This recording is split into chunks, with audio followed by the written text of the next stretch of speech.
Hello everyone, అందరికీ నమస్కారం. నేను మీ Kalyani. Welcome back to our channel Kalyani's family vlogs. ఈరోజు నేను మంచి ఇంట్రెస్టింగ్ టేస్టీ రెసిపీని అయితే మీకు చూపించడానికి అయితే వచ్చేసాను. చూస్తున్నారు కదా, మంచిగా పండ్లుగా నిగనిగలాడే నిమ్మకాయలు అయితే ఇక్కడ కనిపిస్తున్నాయి కదా. మెయిన్లీ ఈ సీజన్లో అయితే ఈ ఊరగాయని చేసుకోవడం చాలా అవసరం అనమాట. ఎందుకంటారా, మనకి ఈ వర్షాలు స్టార్ట్ అయ్యాయి అంటే చాలు ప్రతి ఒక్కరికి కూడా జలుబు జ్వరము అంటూ చిన్న చిన్న హెల్త్ ఇష్యూస్ అన్నీ కూడా వస్తాయి కదా. ఆ టైంలో మెయిన్లీ ఫుడ్ అయితే అస్సలు తినాలి అనిపించదు. అందుకని చెప్పి ఇలా ఈ నిమ్మూరగాయని ప్రిపేర్ చేసి పెట్టుకున్నామంటే చక్కగా కొంచెం అన్నమైనా ఇష్టంగా తినాలి అనిపిస్తుంది. ఇది ఊరగాయ కదా, దీన్ని ఊరపెట్టాలేమో, ఎక్కువ రోజులు టైం పడుతుందేమో, లేదా చేసుకున్న తర్వాత కూడా దీనికి టైం ఇవ్వాలేమో అనే డౌట్స్ ఏమీ లేకుండా ఇన్స్టెంట్గా వెంటనే రెడీ చేసుకోవచ్చు. కానీ నిల్వ చేసుకొని ఎప్పుడు కావాలంటే అప్పుడు తినొచ్చు. చూస్తున్నారు కదా, చాలా సింపుల్గా అయిపోతుంది ఈ రెసిపీ. ఇక్కడ ఈ ఊరగాయని మా అమ్మ అయితే ప్రిపేర్ చేస్తున్నారు. చూస్తున్నారు కదా, నేనైతే ఇక్కడ వీడియో తీస్తున్నాను.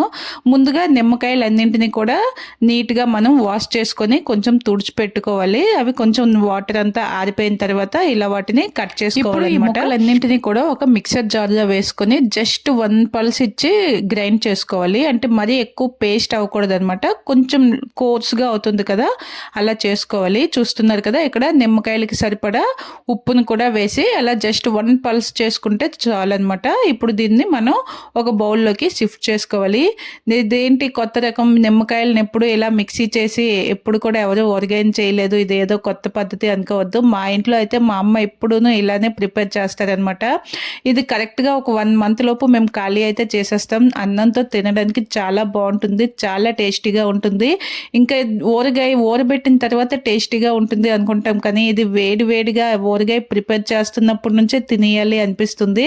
మనకి ఎటువంటి నానలేదు, ముక్క గట్టిగా ఉంటుంది, అటువంటి కంప్లైంట్స్ ఏవి లేకుండా చాలా సాఫ్ట్గా చాలా బాగుంటుంది అనమాట. చూస్తున్నారు కదా, ఇక్కడ నేను తీసుకున్న నిమ్మకాయ కొలతలకు సరిపడా నేనైతే ఇక్కడ 1/2 kg బెల్లం అయితే తీసుకొని దాంట్లో 1 కప్పు వాటర్ని వేసి బెల్లం కరిగే వరకు బాగా మరిగించుకోవాలి. అంటే బెల్లం మొత్తం కరిగిపోవాలి. మరి ఇక్కడ పాకం తీయాల్సిన అవసరం అయితే ఏం లేదు, మొత్తం బెల్లం అంతా బాగా కరిగిపోయింది. చూస్తున్నారు కదా, దీంట్లో మనం ముందుగా తీసి పెట్టుకున్నాం కదా, నిమ్మకాయని మిక్సీ చేసి పెట్టుకున్నాం కదా, దాన్ని దీంట్లో వేసుకుంటే అయిపోతుంది అనమాట. మధ్యలో మనం ఇంకో చిన్న పని చేయాల్సి ఉంటుంది. మనం నిమ్మకాయలని కట్ చేసేటప్పుడు వాటి సీడ్స్ ఉంటాయి కదా నిమ్మకాయల్లో, వాటిని అయితే తీసేయాలి. లేదంటే ఇలా మిక్సీ చేసుకున్న తర్వాత అయినా వాటిని అంటే దొరికిన వరకు తీసేస్తే మంచిది. లేదా తీయకపోయినా పర్వాలేదు, తినేటప్పుడు ఎలాగో సైడ్ చేసేస్తాం కదా. ఈ పాకంలో మనం వేసిన ఈ నిమ్మకాయ ముక్కలు అనేవి బాగా ఉడకాలన్నమాట. దీనికి ఒక 15 to 20 minutes టైం అయితే పడుతుంది. దీనిని ఇప్పుడు ఒక స్టవ్ మీద మీడియం ఫ్లేమ్లో ఉడకనిద్దాము. తర్వాత వేరొక ప్యాన్ తీసుకొని అందులో 1/2 టీ స్పూన్ మెంతులు, 1/2 టీ స్పూన్ ఆవాలు, అలాగే 1/2 టీ స్పూన్ జీలకర్ర వేసుకొని అవి చిటపట్లాడే వరకు కొంచెం ఫ్రై చేసుకోవాలి. ఇక్కడ అంటే నిమ్మకాయల క్వాంటిటీకి సరిపడా వీటిని తీసుకోవాలన్నమాట. కొంచెం ఎక్కువ క్వాంటిటీలో నిమ్మకాయలు తీసుకుంటే ఇవి ఒక్కొక్క స్పూన్ చొప్పున తీసుకోవాలి. మెంతులు, ఆవాలు, జీలకర్ర ఇవి కొంచెం బాగా రోస్ట్ అయిపోయాయి కదా. ఇప్పుడు వీటిని మనం చిన్నగా దంచుకోవాలన్నమాట. కొంచెం పొడిగా అయిపోతాయి కదా వేడివేడిగా దంచి పెట్టుకున్నప్పుడు. ఇలా పొడిని అనేది ఉంది కదా, దాంట్లో ఈ పొడిని వేసుకోవాలి. దీంతో పాటుగా ఒక 2 స్పూన్ల కారం కూడా వేసుకోవాలి. కారం వేసుకొని ఉప్పుని కూడా టేస్ట్కి సరిపడా అడ్జస్ట్ చేసుకుంటే మనకి ఈ ఊరగాయ అనేది రెడీ అయిపోతుంది.